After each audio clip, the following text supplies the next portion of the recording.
안녕하세요. 최근 언론에서 꿀벌이 집단으로 사라졌다는 보도를 했죠. 전남 해남에서 발생한 일로 일부이기는 하지만은 실로 충격적입니다. 같은 양봉인으로 벌들이 사라진 벌통을 바라보는 농부의 심정을 생각하니까 정말 안타깝기만 합니다. 피해가 조속히 회복되기를 기원합니다. 하지만 더 심각한 것은 아직 그 원인을 알지 못한다는 것이고, 이러한 일은 결코 그들만의 일이 아니라는 것입니다. 사실 우리나라의 양봉산업은 아직 걸음마 단계에 지나지 않습니다. 적당한 비유가 될지는 모르지만 꿀벌의 질병을 치료해야 할 양봉 수의사가 전국에 2명밖에 없습니다. 또 양봉을 지원하고 관리하는 시군의 행정부서에는 양봉을 제대로 전공한 직원이 거의 없다고 보시면 됩니다. 축산을 담당하는 직원이 행정사항을 전달하는 수준에 지나지 않습니다. 우리가 양봉을 하다 보면은 벌들이 일부 사라지는 것을 가끔 겪습니다. 저도 물론 겪었고요. 그래서 오늘은 저의 경험을 바탕으로 벌들이 사라지는 원인을 한번 짐작해 보겠습니다. 첫 번째는 도거일 수 있습니다. 벌들은 벌통 내부나 외부의 영향으로 생활 환경이 적합하지 않으면 도망을 갑니다. 이걸 우리가 도거라고 그러죠. 말벌의 습격이나 또 지나친 응애 방지, 또 소음, 진동 등으로 도거를 하게 되는 것이죠. 도거일 경우는 몸을 줄이지 못한 여왕이 높이 날지 못해서 낮은 곳에 앉은 경우가 많고, 벌통에는 어린 벌만 일부 남겨두기도 합니다.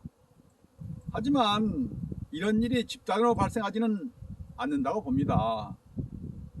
또 도거도 분보 현상과 같기 때문에 농가에서 발견하지 못할 이유가 없다고 보는 것이죠. 두 번째는 응애가 원인일 수 있다는 것입니다. 우리나라에서 꿀벌에게 피해를 주는 응애는 꿀벌응애, 우리가 바로아응애라고 하죠. 작은 꿀벌응애, 중국 가시응애입니다. 중국 가시응애는 소방에 기생하면서 주로 애벌레나 번데기벌에 피해를 줍니다. 막 출방한 어린 벌들이 몸이 젖은 채로 죽어 있거나 죽어 있는 벌을 소문 앞에 물어냈다면 중국 가시응애의 피해로 보시면 됩니다. 중국 가시응애는 체구가 작고 행동이 민첩해서 내검 중에는 발견하기가 쉽지가 않습니다. 제가 관찰한 결과는 작은 꿀벌응애의 피해가 심한 것 같습니다.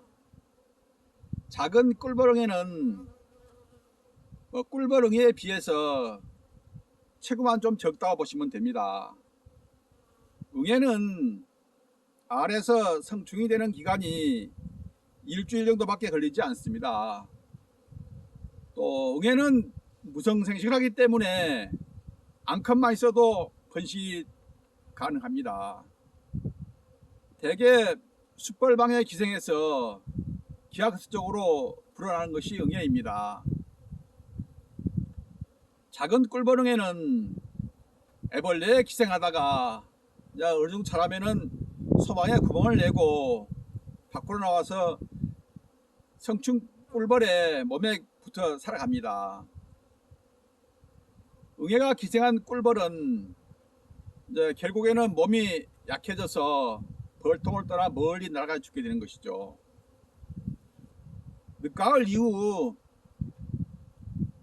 벌통에 벌이 눈에 띄게 죽었다면 작은 꿀벌응애의 피해를 의심해 봐야 합니다. 특히 지난해에는 작은 꿀벌갱이 피해가 아주 컸지요.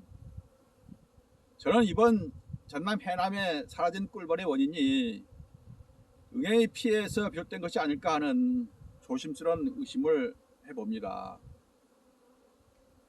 세 번째는 전대미문의 질병을 의심해 볼 수 있습니다.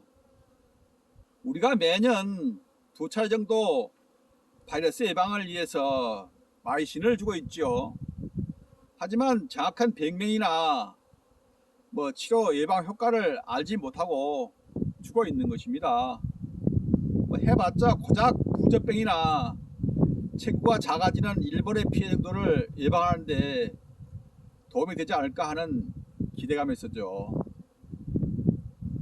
이제 역학조사를 하고 있다니까 원인이 곧 밝혀지겠지만은 코로나19처럼 전대미문의 질병이 아니기를 바라봅니다. 이런 기회에 마음을 다잡아서 벌통 한번 더 점검해 보시고 피해 없으시기 바랍니다. 감사합니다.